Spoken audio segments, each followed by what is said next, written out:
Unang Juan 5:9-13.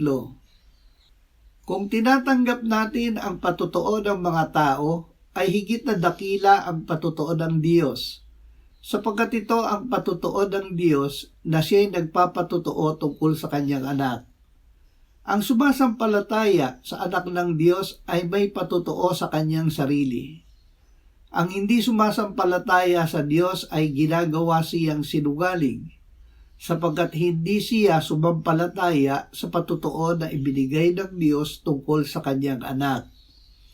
At ito ang patotoo na tayo'y binigyan ng Diyos ng buhay na walang hanggan, at ang buhay na ito ay nasa kanyang anak.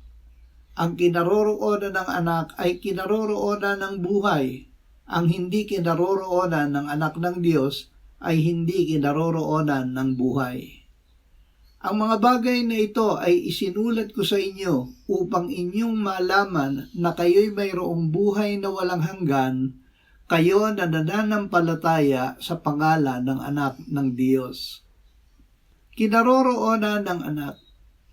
Ito ang hiwaga na ipinaalam sa atin ng Diyos sa Ebanghelyo. Si Kristo ay nasa sumasampalataya sa Kanya. Ito ay hindi patotoo ng tao. Ito ay patotoo ng Diyos.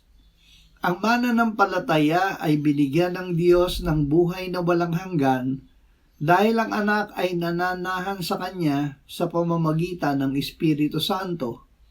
Ang pinananahanan ng anak ay pinananahanan ng kanyang buhay na walang hanggan.